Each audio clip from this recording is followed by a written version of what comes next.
Salut à tous. Alors on va partir sur une grande vidéo moisson. Je voulais changer d'habitude. À chaque fois je fais une vidéo moisson d'orge, moisson de blé, moisson de pois, enfin voilà.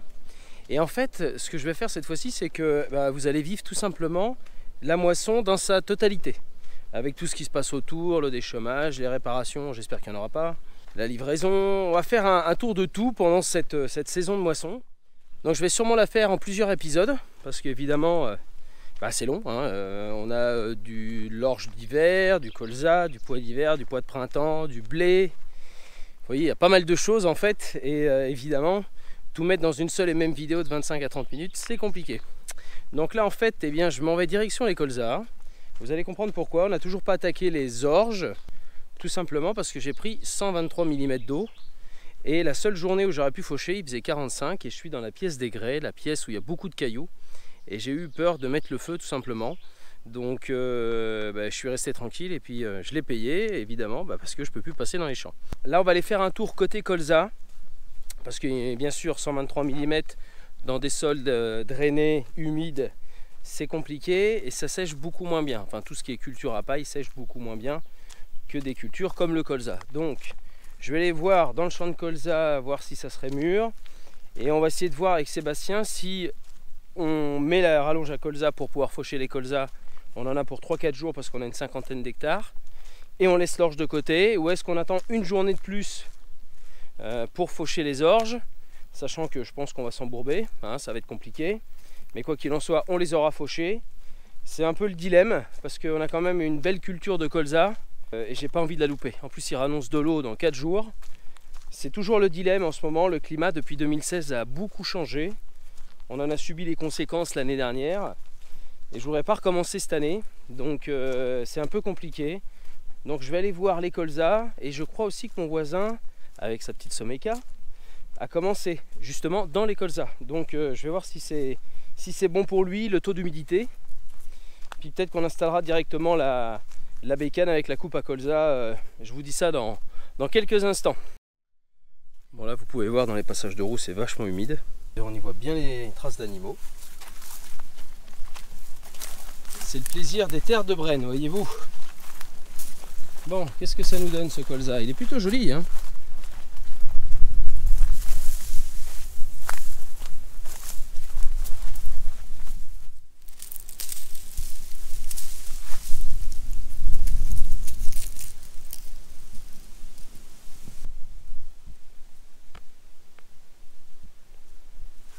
Bon. Il est tout mou, il croque pas du tout au niveau des dents. Puis en plus le temps est moite, vous voyez, il fait une vingtaine de degrés. Le temps est vachement moite, ça peine à sécher. Je sais pas trop comment faire. On va aller refaire un tour à la parcelle d'orge d'hiver. Le grain était aussi très moite, il était très pâteux en fait, gorgé d'eau. En plus on a pas mal de boulot à faire sur les contrebatteurs de la machine. Donc c'est là où vient frotter le grain avec le rotor pour pouvoir se séparer.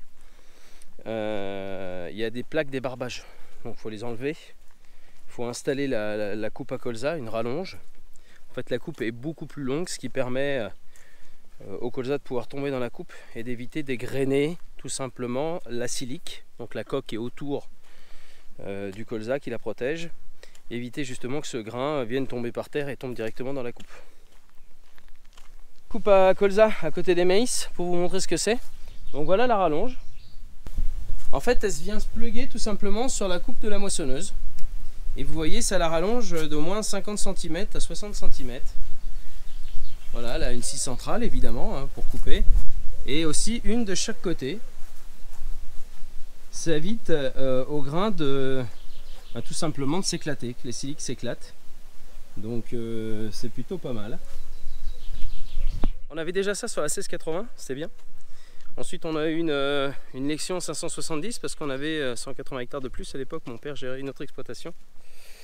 Et c'est vrai qu'une fois qu'on a goûté à la rallonge, en termes de débit de chantier, en termes aussi de perte, parce qu'on perd beaucoup moins de grains, et il ne va pas au sol, ça n'a rien à voir. Et une fois qu'on a goûté à ça, on n'a plus envie de retourner derrière. Avant d'aller sur l'autre exploitation, je vais quand même vous dire où on en est de la plateforme de nettoyage. Ça avance plutôt rapidement. Ça va être du costaud. Et on a quand même en même temps coulé une petite dalle sous le hangar pour mettre une cuve à gasoil. Alors voilà ma cuve à gasoil de 5000 litres. Et là en fait c'est une cuve à eau qui est en attente. Voilà, une cuve de 5000 litres d'eau avec la coupure de l'eau. Ça évite d'en foutre partout. Donc là il y a eu le terrassement avec 50 cm d'épaisseur de cailloux, gros cailloux blancs, calcaire, et avec du rabotage que j'avais. Alors vous allez me dire pourquoi tu as fait aussi gros? Ben, tout simplement parce que je ne veux plus qu'un camion ni un tracteur passe dans la cour de l'exploitation. C'est surtout face à mes parents. Ça abîme la cour, ça fait de la poussière. Avec les enfants ça me fait toujours un peu peur. Donc je vais tout faire passer derrière. C'est pour ça qu'on a fait une allée d'ailleurs avec 50 cm de cailloux plus de rabotage, quelque chose de lourd, mais pour pas que ça bouge. Et la plateforme de nettoyage, elle en est là, ça avance bien. Donc là ici on mettra le nettoyeur haute pression dans sa cabane et la cuve à eau.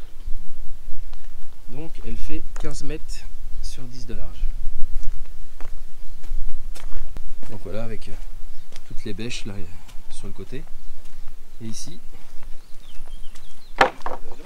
donc un regard qui permettra de mettre une pompe à eau pour récupérer les eaux souillées par les phytos si je nettoie mon pulvé ici. Pour ensuite mettre ici un phytobac s'il y a besoin. Et ici, évidemment, c'est le décanteur à bout pour récupérer les bouts de nettoyage qu'on nettoiera à la main.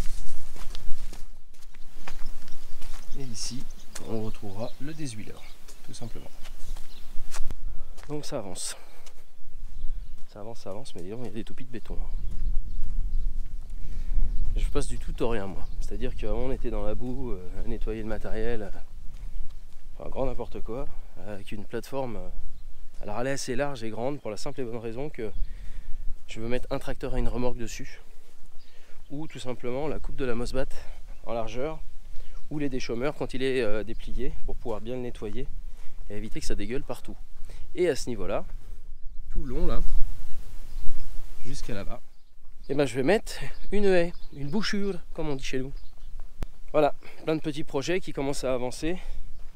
Ça fait longtemps que je voulais le faire, j'ai attendu d'avoir un petit peu de trésorerie. Vous commencez à me connaître.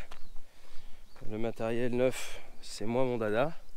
Mais par contre, l'amélioration des sols et de l'exploitation, pour laisser un bon patrimoine aux enfants, puis se faire plaisir aussi, pour le coup, avoir quelque chose de propre, pour moi, c'est important. Allez, on prend la voiture et on part direction l'Orge d'Hiver pour voir ce que ça donne.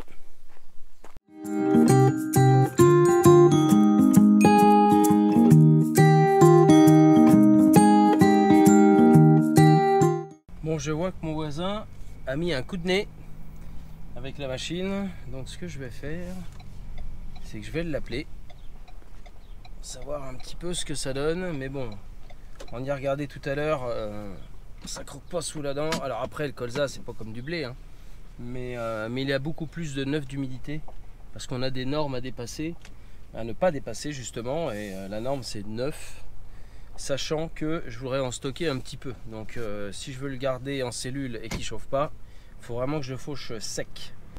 Tiens, j'en profite pour passer voir la parcelle des tournesols.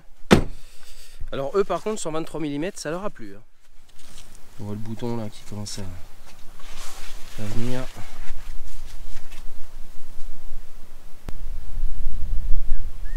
Voilà.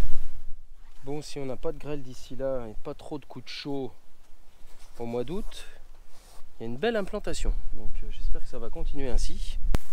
Allez, nous voilà arrivés dans cette magnifique pièce des grès. Elle porte son nom. C'est bourré de caillasse. Mon père avant faisait que de la jachère et moi depuis 3-4 ans je la cultive. J'ai remis de la chaux parce qu'elle était à 5,7 de pH. Vous voyez, alors ça encore c'est des petits cailloux, mais on a ce qu'on appelle de la pierre mâche-fer. Voilà, regardez comme c'est beau.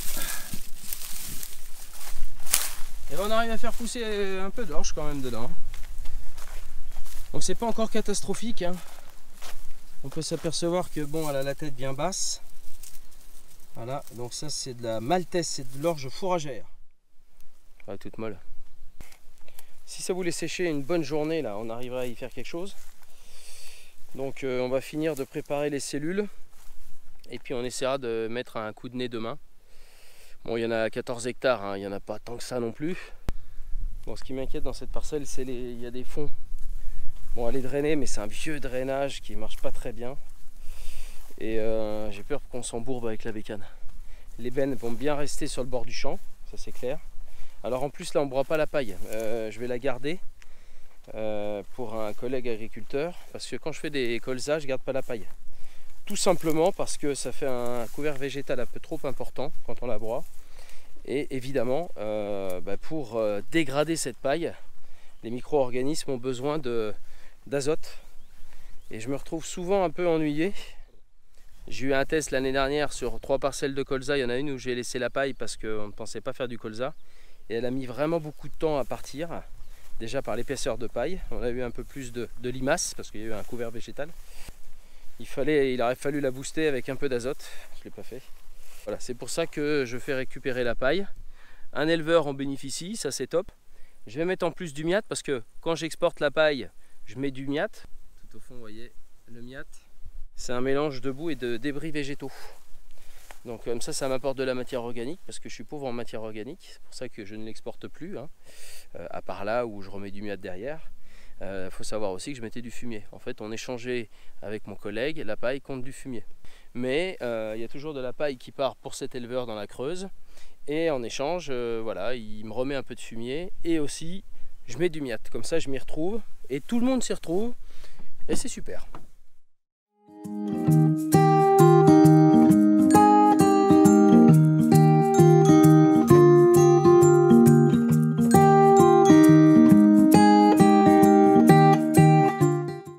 En fait, j'ai toujours pas réparé la scie roue. On n'a pas eu le temps. Et puis comme on a racheté une autre benne, je préfère pas la vendre. Je pense que ça peut toujours servir quand on l'aura réparé. Elle fait 16 tonnes. Bon, à l'ancienne, hein, bien sûr. Bon allez, on rattelle la benne et puis je vous fais faire un petit tour de la ferme, là, de la préparation pour la moisson 2022. On va regarder l'électrique et les freins, ça marche. J'y freine. Impeccable. À droite, c'est bon. À gauche, c'est bon. C'est bon. Les freins, ça marche. Et pendant ce temps-là, mon père fait de l'entretien. Ah, il aime ça, avec son 946 là. L'entretien de la ferme, c'est important. L'entretien du matériel, c'est important. Vous savez ce que je pense de la sécurité. On en parle assez régulièrement. Et puis depuis que j'ai fait la vidéo, je vous avoue que ça m'a détendu quand même. Qu'est-ce que tu vas faire, Sébastien? Eh ben, on va lever la vis pour la graisser. Voilà, puis la tester. C'est mieux. Alors pourquoi on prend une vis à chariot? Je vais vous montrer. Parce que vous voyez, il y a 2 cellules là, de 70 tonnes chacune. Je vais mettre du colza dedans, du blé dans l'autre.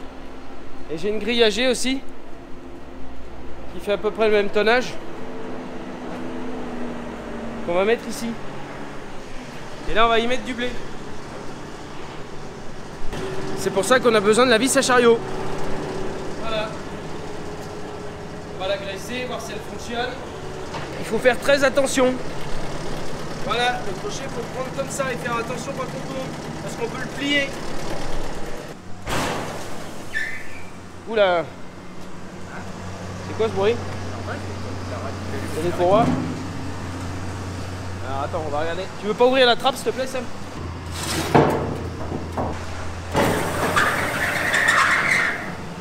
Alors les courroies, elles n'ont pas servi depuis 1 an. Alors soit on met un peu de produit sur les courroies, soit on les retend. On va la caler et on reviendra avec des clés de matin.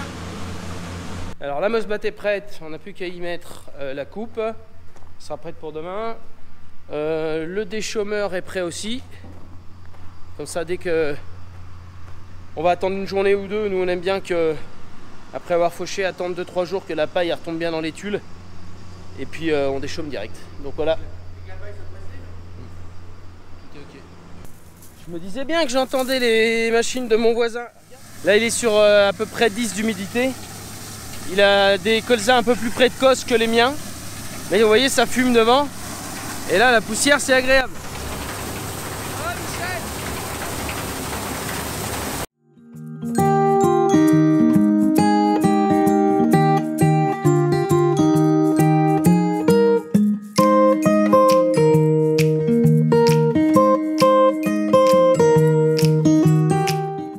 Bon, deuxième jour, on a laissé sécher, on a organisé toutes nos cellules, le matériel est propre. On a attendu aussi que la rosée se lève, évidemment, hein, parce que qui dit rosée, c'est pas compliqué en fait pour le voir. Vous avez juste à marcher dans l'herbe et puis vous voyez si les grolles elles sont trempées, quoi. Donc là, on a bien laissé sécher. Et puis il est 13h30, donc on va mettre un coup de nez, comme on dit chez nous. On va faire chauffer la bécane et on attaque, on croise les doigts.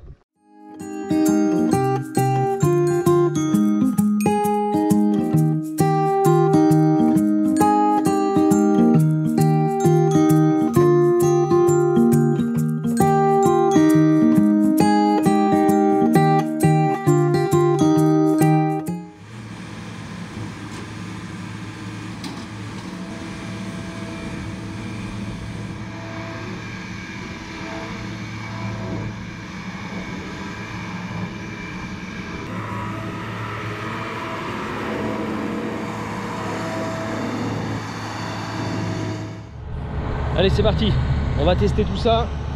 J'ai quand même un peu d'humidité au niveau du sol. Oh non, la paille elle est bonne.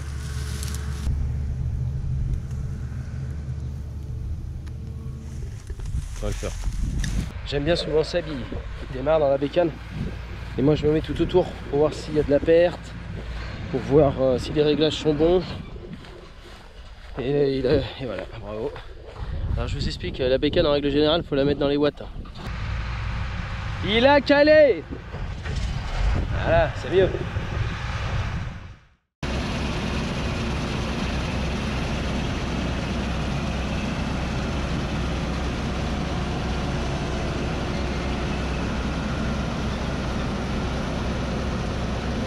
Donc on va regarder, le grain est plutôt propre. Bon, faut le dérouiller la coupe, hein, tourner un peu avec, affiner les réglages. Surtout la paille est bien mûre, ouais. Donc ça a du mal à rentrer pour l'instant. Alors bien mûr, alors vous allez dire ouais derrière une axiale on fait moins de paille que sur d'autres machines conventionnelles. C'est évident, mais par contre nous notre agriculteur ça lui va très bien cette paille là. Hein, donc voilà ce que ça donne. Bon puis bon à la mûrie évidemment. Ah oh, regarde, c'est de l'orgette ça. C'est rien du tout, regarde. Regarde, c'est tout petit, c'est les grains qui ont subi la sécheresse. Exactement. Et ce qui est incroyable, c'est que cette bécane, quand on sait la régler, elle a une propreté de grain et elle perd pas. Comme toutes les machines. Oh, c'est top. Bon, après nous on la connaît par cœur, donc ça va vite. Et on connaît nos réglages. Par contre tiens, tu vois, je suis en train de regarder un truc. T'as vu un peu les 123 mm là? Regarde ça. Ah bah oui. Regarde la coupe, elle a effleuré le sol. Regardez ça un peu là. L'humidité, en règle générale pour de l'orge, c'est maximum 14 d'humidité, 14-15. Donc pourquoi? Tout simplement pour le stockage. Voilà. Donc nous on ne stocke pas d'orge cette année. On va aller la livrer tout simplement à la COP. Et on va regarder surtout le taux d'humidité. Alors on a vu avec la bécane, tu m'as dit combien? C'est entre 13,5 et 13,8. On va regarder avec notre testeur d'humidité. Et pour être sûr et certain, et pour d'ailleurs le recalibrer, notre testeur, et celui-là de la bécane, et ben on va aller à la COP pour voir à combien il est exactement. Mais bon, ça se sent, hein. Il croque sous la dent, non, il a de la main, on est bien. Alors en fait, comme j'expliquais tout à l'heure, il y a un taux d'humidité à respecter, ne serait-ce que pour la conserver. Donc ça, c'est de l'orge fourragère, de nom maltaise. L'orge fourragère, c'est fait pour les animaux. Donc si vous faites de la bière avec, ça va être compliqué. Alors, maintenant, on va chercher orge. Voilà, et en plus, regarde, elle est propre. Hein. Bon, elle a, en grain, ça va, c'est pas mal. Il y a un peu de cassé, donc il faudra peut-être mettre un peu moins fort.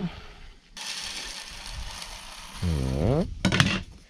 On secoue pour tasser un peu. Et là, on appuie sur une touche. 15,2. Je te laisse faire les détours. Tu vas contrôler, puis... Ouais, on va contrôler ça, puis on va dire au gars qu'on est chaud là. Ouais. Et puis on a préparé le gros massé avec une chaîne.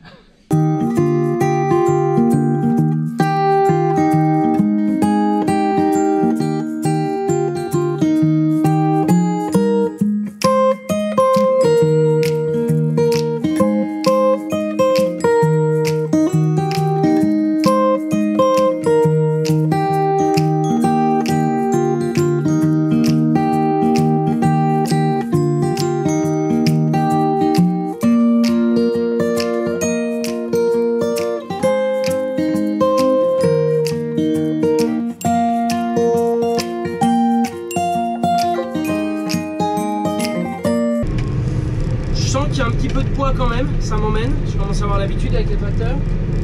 Alors j'ai eu une petite frayeur parce que la bécane nous met 30 quintaux, à peine 30 quintaux.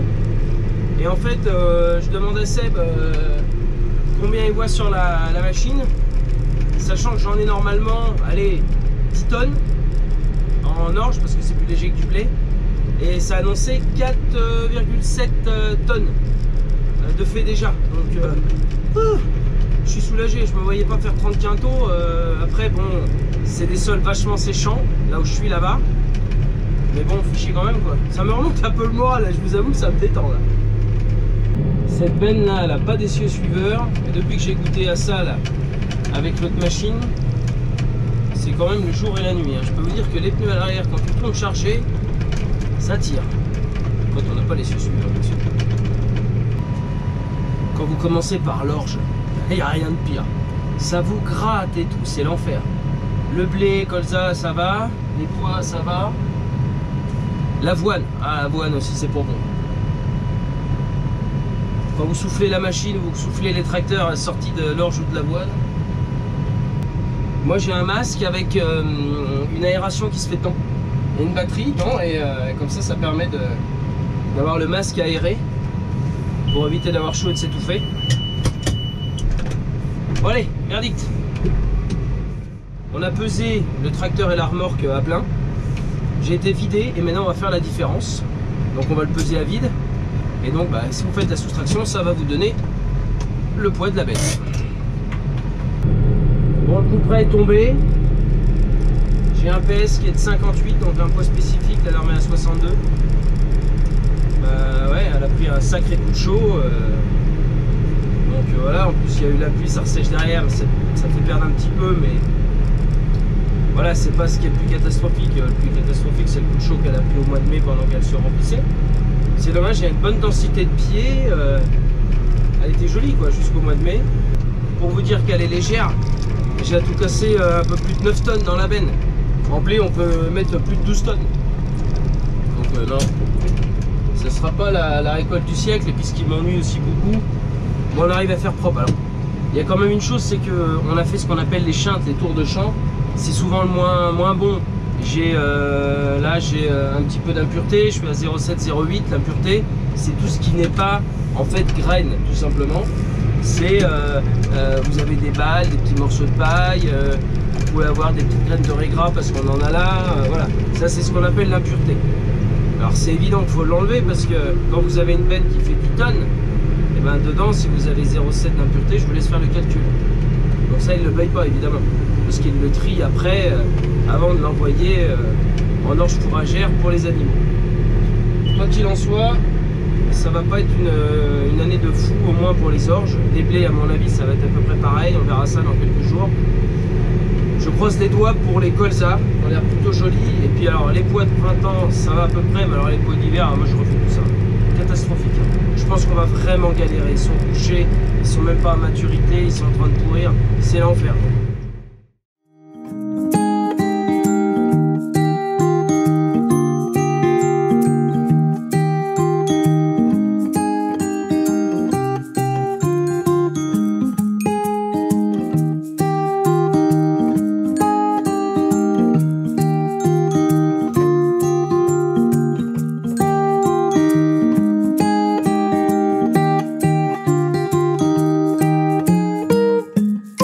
Et ben voilà, 123 mm dans les terres drainées, voilà ce que ça donne.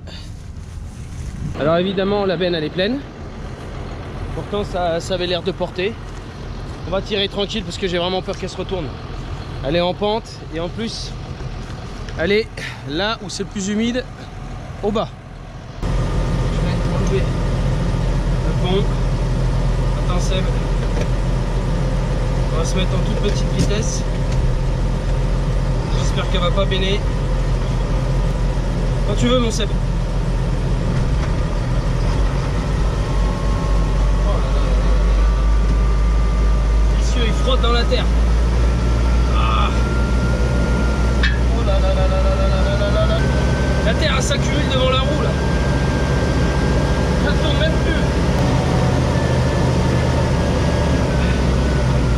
Enlève le câble. Ouh. c'est chaud, elle tournait même pas la roue. Ok, je suis dans le passage de roue. Eh, c'est pire qu'une tranchée de charrue. Là, c'est le sens pour tirer un fond. Hein? C'est le sens pour tirer une rigole. Ouais. Bon, ça y est, on a cassé cette parcelle d'orge dans la journée, enfin dans l'après-midi. J'attelle le 4x4 sur la coupe, comme vous pouvez le voir. Pour la simple et bonne raison qu'on va déplacer la machine pour l'emmener sur l'autre ferme pour être prêt demain matin à l'installer en position colza. Voilà, c'est-à-dire qu'on va lui mettre la rallonge de coupe, comme je vous ai expliqué, je vous ai montré la dernière fois. Et puis on va enlever les plaques débarbbage sur les contrebatteurs. Alors c'est justement fait pour ébarber. Donc l'orge qui a de la barbe, et bien ces plaques sont au niveau des contrebatteurs où il y a le rotor qui tourne pour enlever justement tout ce qui se trouve autour de la graine. Et ces plaques débarbage justement enlèvent cette barbe plus facilement. Donc ça on va être obligé de l'enlever. On va pouvoir emmener la bécane sur place. Elle sera prête demain. Donc là maintenant je m'en vais chercher le petit cormic. Tout simplement parce que on a gardé de la semence. On fait sur 100%, on garde 10% en semence certifiée. On met bien des piges de telle façon qu'on sache quand on va faucher que ce grain-là sera récupéré pour l'année d'après pour faire de la semence fermière. Et puis bah, le reste évidemment qui est à 90% de la semence fermière, eh bien, est envoyé soit au silo, à la coop ou chez le négoce. L'intérêt de ces 10%, c'est de pouvoir faire tourner régulièrement la variété au lieu de garder toujours la même dans son exploitation. Et voilà ma semence pour l'année prochaine, semence d'orge. Bon, on a fini la parcelle comme je vous ai dit tout à l'heure. Alors pour vous donner une petite idée, on fait un peu plus de 50 quintaux. Je m'attendais à pire. Par contre on a un poids spécifique qui est de 55 en moyenne. Normalement la norme c'est 62. En fait, qu'est-ce qui s'est passé? Alors déjà, premièrement, elle était mûre le week-end dernier, mais le problème, c'est qu'il y avait 40 degrés, et c'est une pièce qui s'appelle les Grès, il y a plein de cailloux, des silex. J'avais peur de foutre le feu, et juste à côté, vous voyez, il y a le blé, en fait. Alors même s'il y a une bande enherbée, ici, qui n'est pas un chemin, mais une bande enherbée qui est plein de flotte, j'étais un peu inquiet. Donc qu'est-ce qui s'est passé? Il y a eu 120 mm d'eau, le grain a gonflé, parce qu'il était à maturité. Et puis il a resséché derrière évidemment et il a perdu du poids, il est devenu plus petit qu'il l'était avant. Au mois de mai, en fait, au moment du remplissage du grain, quand le grain se remplit avec une certaine somme de température et un peu d'humidité, c'est pas mal non plus, on n'a eu que du sec. Donc du sec en plein mois de mai au moment du remplissage sur des terres comme celle-ci qui se retrouvent dans des sables, limon sableux caillouteux, séchant. Alors ça peut être humide, hein, vous verrez. J'essaierai de vous montrer une petite vidéo, la moissonneuse a failli y rester.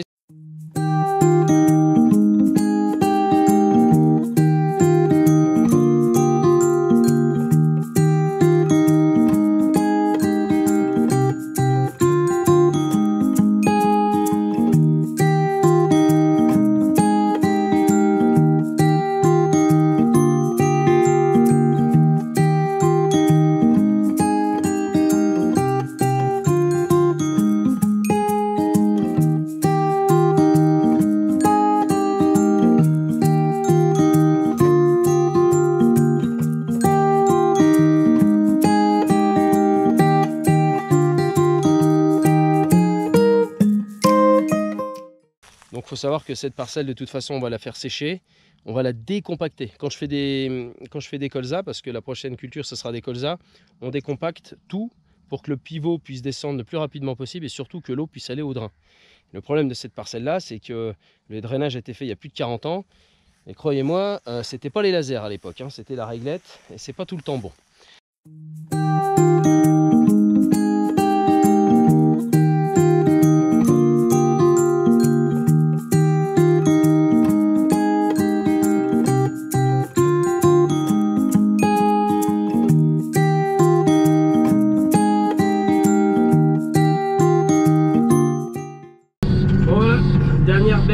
Livré ce matin pour l'orge, c'est fini. Alors je m'attendais quand même à pire. Alors c'est 50 quintaux. Les 50 quintaux dans cette parcelle là, avec le coup de chaud du mois de mai, juste le coup de flotte avant de faucher. Donc là maintenant, direction l'autre exploitation, on a tout déplacé hier soir. on va installer la coupe à colza.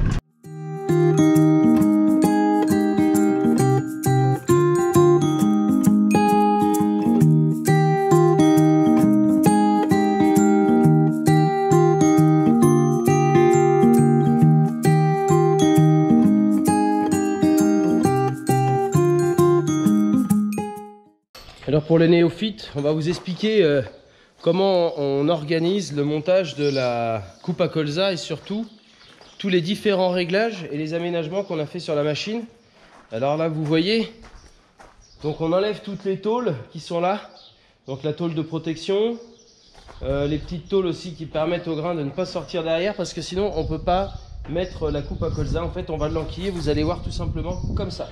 Et elle va se repositionner sur cette section de scie là qui de toute façon ne fonctionnera pas parce que l'autre arrivera à ce niveau là. Ok.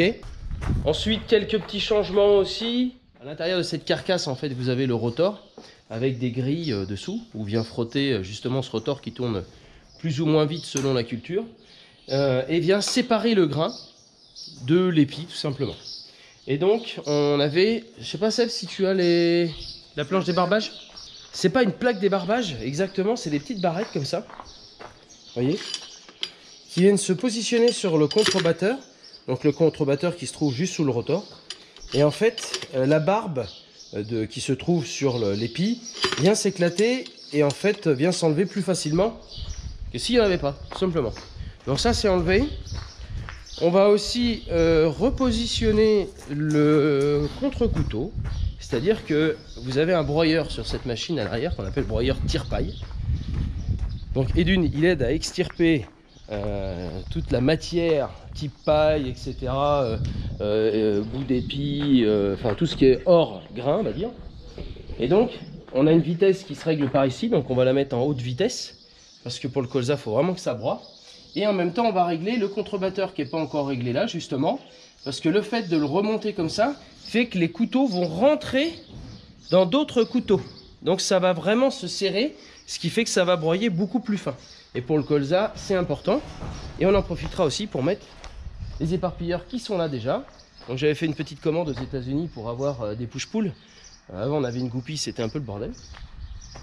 Et puis après évidemment on fera tous les réglages classiques d'une moissonneuse, c'est-à-dire régler la vitesse des vents, pour pouvoir enlever toutes les petites impuretés. On va régler les grilles qui sont à l'intérieur, entre autres. Donc là, on voit bien les couteaux du broyeur. Et quand on va remonter les contre-couteaux qui sont en dessous, pour mieux broyer, là, vous avez les grilles. Alors, là, on voit la grille supérieure. La grille inférieure, elle se trouve dessous, là. Là, je sais pas si on peut voir. Non, on peut pas voir. La grille supérieure, c'est vraiment les gros éléments. La grille inférieure, c'est celle qui permet de mieux trier le grain. On est plus sur des petits éléments. Et on fait les réglages ici. Donc là, vous avez le réglage de la grille inférieure. Et là, le réglage de la grille supérieure. Et ça, on fera ça. Alors, on a nos réglages habituels, mais chaque saison ne se ressemble pas. Donc, évidemment, on fera nos petits réglages au champ, tout simplement. Alors là, pour le coup, il faut vraiment, vraiment, vraiment être centré. Sinon, ça passe pas. Alors ça vient s'emboîter là-dedans.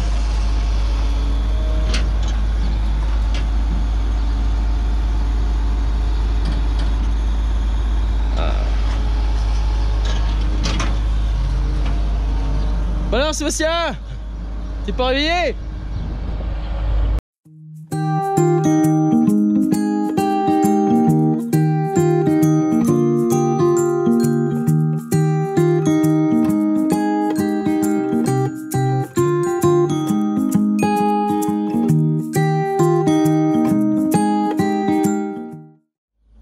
C'est bon, on a crocheté donc la rallonge sur la coupe. Seb est en train de bien la resserrer. Alors ça, faut savoir que cette scie là, donc qui fait 6,70 m, en fait elle est entraînée par une courroie qu'on va positionner ici. Ok. Et là vous pouvez voir des prises électriques, tout simplement parce que les scies de côté justement, pour éviter d'arracher le colza, sont électriques, là et là-bas. Donc scie électrique sur les côtés et entraînement mécanique de la grande scie. Donc ça c'est la tôle qui va se positionner en protection, tôle de carter.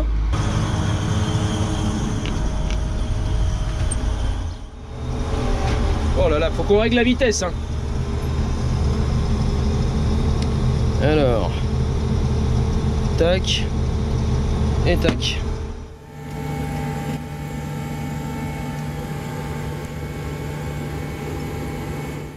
Ce que j'ai oublié de vous dire tout à l'heure aussi, c'est que comme on a un poids supplémentaire sur la coupe, on va en profiter pour regonfler un petit peu les pneumatiques. En règle générale, on gonfle toujours un tout petit peu plus là pour la simple et bonne raison que tout le boîtier donc se trouve ici à gauche et est un peu plus lourd. Voilà notre courroie d'entraînement. Je vais m'occuper de souffler mon tracteur, enfin mon tracteur, le classe, donc c'est pas le mien, et puis de le nettoyer.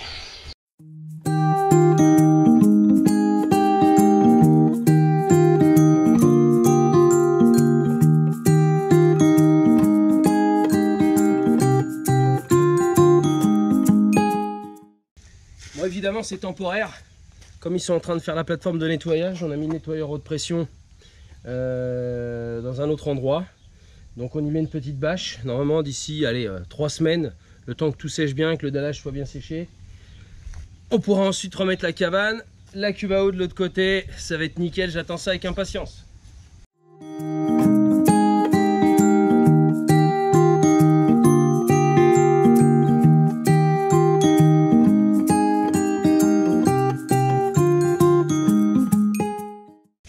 Alors là en fait je viens de mettre un nettoyant. Alors j'ai 2 nettoyants chez moi. J'ai un dégraissant qui s'appelle le DHP et j'ai l'Axis Stat Clean qui lui est surtout pour les carrosseries, pour les finitions. Donc là comme il n'y a rien de gras, je mets ce produit là directement dans le nettoyeur haute pression. Ça le dilue automatiquement. Donc là je vais passer une première couche sur le tracteur, il va devenir tout blanc. Et puis ensuite je ferai un gros nettoyage à l'eau chaude et mon tracteur sera clean. Et ça c'est top.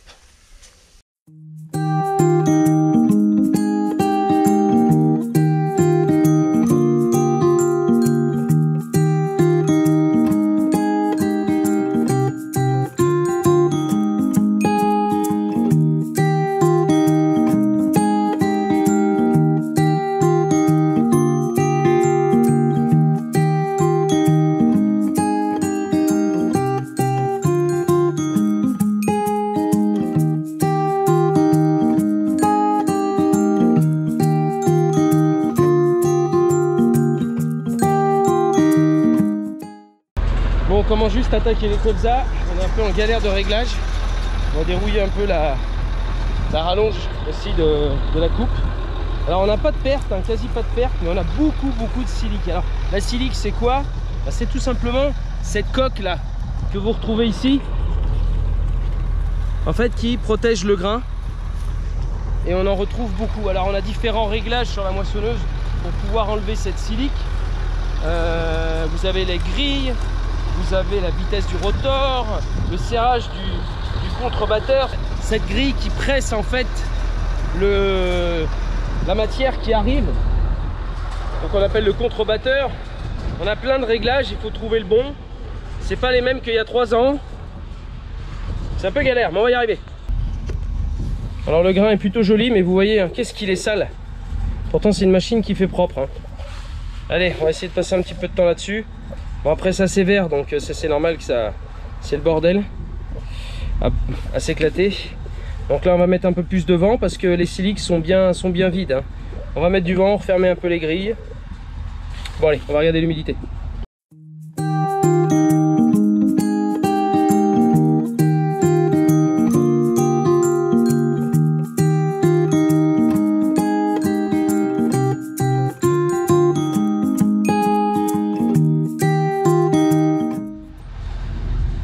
Donc 9,6. Bon bah 9,6 on est bien. Ouais. Pour la simple et bonne raison que normalement la norme c'est 9. Ouais. Mais bon voilà, 9, 9,6. On va quand même aller tester un peu à la coque pour voir si notre testeur est bon. Tu sais, ça se trouve on peine aussi un peu à bien enlever la silique. Ah, j'ai trouvé. Parce qu'il y a un petit peu d'humidité aussi. On n'a pas réglé les 10 derniers centimètres de la grille. Ah putain. J'y pensais en plus, bah oui, parce que c'est les seuls qui sont derrière, t'as une clé? Ah non, c'est bon, c'est plus, c'est la manette. Donc super. Là, ça doit être ça, vu que ça s'amassait toutes les siliques avant ça. D'accord. La grille. Eh ben écoute, bah oui, parce qu'en plus avec la projection du rotor et Ouais, surtout oui. la projection du broyeur, Exactement. ça envoie jusqu'au cul. En tout cas, le grain a l'air d'être pas mal. Hein. Ouais, ça a pas l'air mal. Il est petit, mais par contre, il y a du volume. Hein. Il est pas rouge ni rien. Non, il est pas si mal. Hein. Il est pas si petit. Hein. C'est pas un petit peu. Hein. Allez, on y va.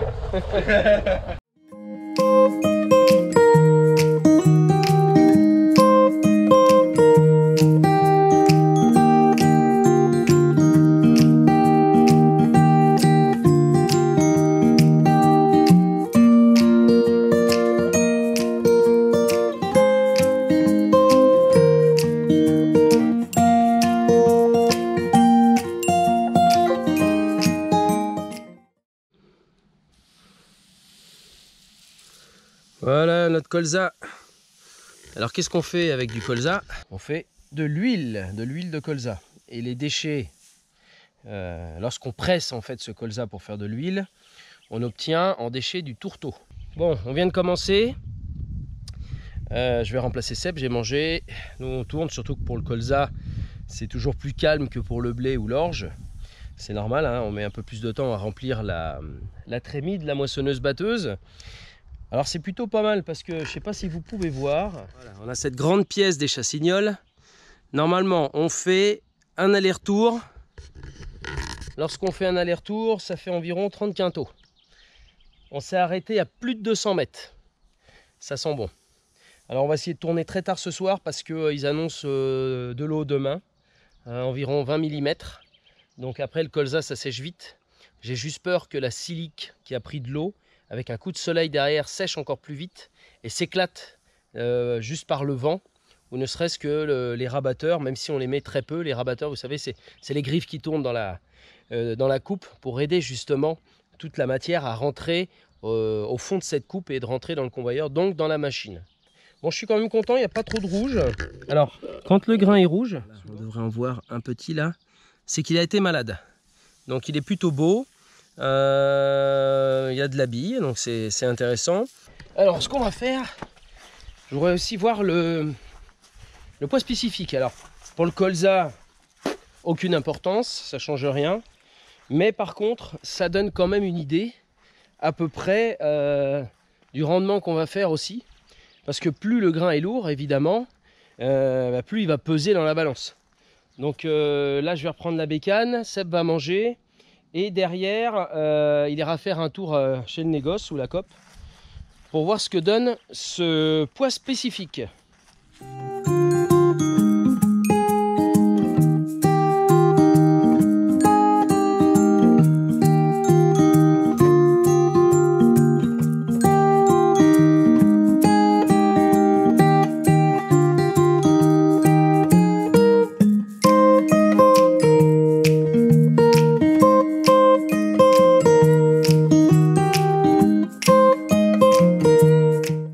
Sur chaque culture, je déchaume, souvent avec l'outil à disque. Et quand, alors déchaumer, c'est travailler superficiellement le sol pour commencer une décomposition de la matière organique de surface, qui sont souvent, comme vous voyez là, les cannes de colza ou les tuiles de paille. Et le fait de faire un peu de terre fine sur les premiers centimètres en réappuyant, fait qu'on va aussi faire lever les mauvaises herbes. C'est-à-dire, il y a toujours des petites graines. En plus, l'été, souvent, il fait chaud. S'il y a un peu d'humidité, ça relève, ce qui nous permet de les faire lever. On aura moins de stock en plus parce qu'on va les détruire derrière, souvent mécaniquement, il y en a qui le détruisent aussi chimiquement avec du glyphosate.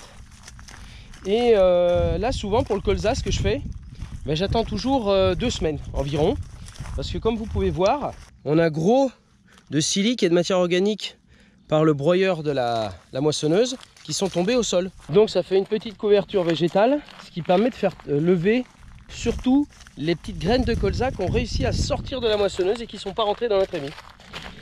Donc une fois que ça va lever, je vais attendre, allez, comme je vous ai expliqué tout à l'heure, 2 semaines. Et en plus cette canne de colza là, qui est encore verte, c'est normal même si elle est assez grisonnante, parce qu'elle a séché, et bien en fait avec le temps, s'il fait du beau temps bien sûr évidemment, du soleil, et bien elle va sécher. Donc quand je vais passer avec mon outil à disque, tout va se broyer. C'est pour ça que j'attends toujours un petit peu avant de déchaumer sur les colzas.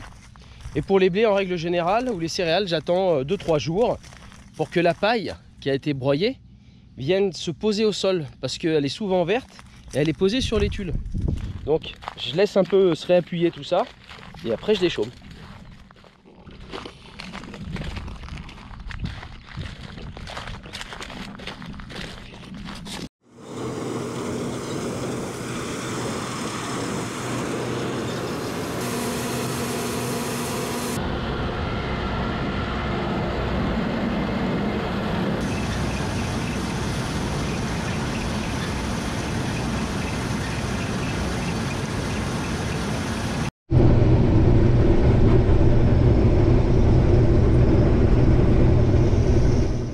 Vous voyez, quand on n'arrive pas à faire un aller-retour complet, et ben on réduit la fauche, la largeur de fauche.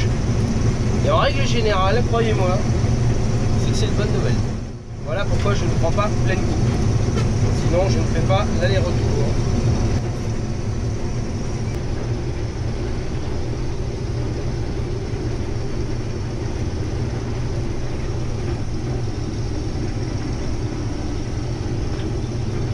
Pour le coup ça fait plaisir, il y a de la camelote. Alors on n'avance pas vite évidemment, sinon on perd au niveau des grilles.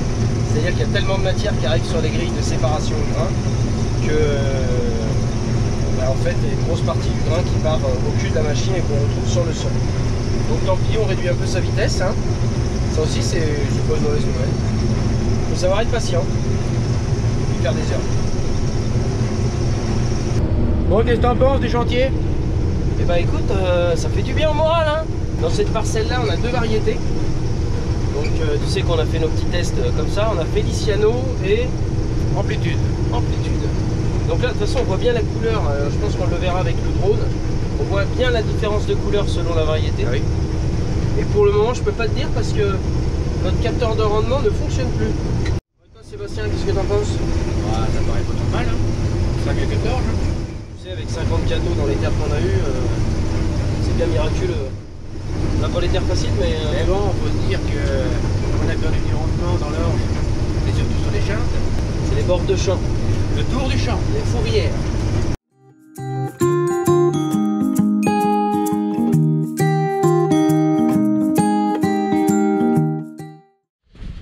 Bon, évidemment, ça marchait trop bien. On est en panne. En fait, on avait les alarmes de l'élévateur à grains et de l'élévateur à Auton qui sont mis en route. On s'est dit c'est l'élévateur à Auton. En fait, c'est tous les retours qui retournent dans la séparation du grain, dans le rotor. On vide et tout. On était un peu dans la matricaire, c'est un peu comme des marguerites. On s'est dit c'est ça. Et en fait, c'est notre chaîne d'élévateur à grains qui a sauté. Et pour le coup, qui est complètement détendue, quoi. Alors les cales en bois, ben ça va, elles n'ont pas trop mangé encore. Il y a un problème, elle a été tendue là. C'est la deuxième campagne, des chaînes, au troisième. Enfin, c'est pas pour ce combat avec. Je vois pas de maille rapide. Bon. Et si t'essaies, vas-y, essaie de la tourner. Non, il est bourré. Attends, bouge pas. Non, non. Par contre, t'as vu, t'as ton roulement là-bas qui est en train de péter. Il faut que je regarde. Je commande le roulement là du tendeur. Et c'est pas ça qui fait sauter. Faut qu'on aille voir là-haut.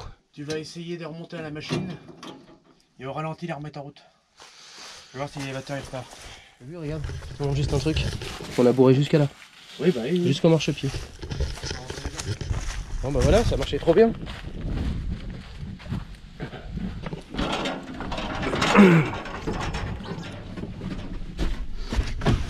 Allez. J'espère qu'elle va tourner, sinon ça veut dire qu'il y a de la casse.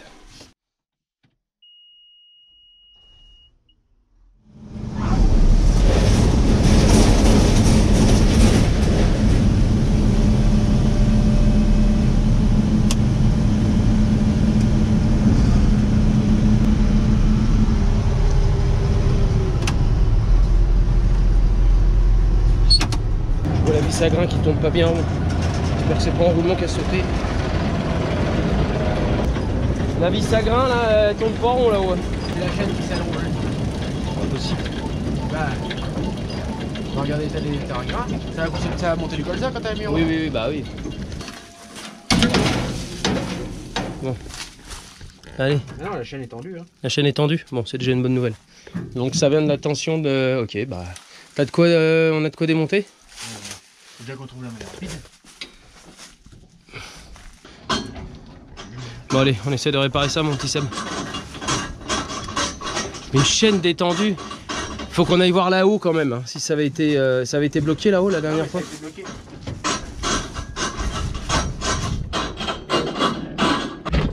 Bon, la machine est réparée. Bon, c'est de l'usure, hein, donc j'ai recommandé une pièce. Et à la concession Case, ils se font plaisir à la moisson, je peux vous le dire.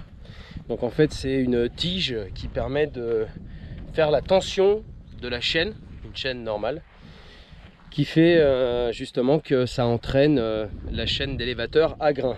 Et elle a sauté. Je vais en profiter pour changer 2 petits roulements quitte à démonter. Donc voilà, c'est reparti pleine balle. Le colza est plutôt pas mal. Mais ils annoncent quasiment 24 mm d'eau demain. Donc je sais pas ce que ça va donner. En tout cas, ma petite maman m'a apporté mon sandwich. Impeccable. Comme à l'ancienne, quand la grand-mère nous a amené à manger. On ne voit pas, maman, t'inquiète pas. Ça va, c'est pas des sandwichs à la moutarde. Merci.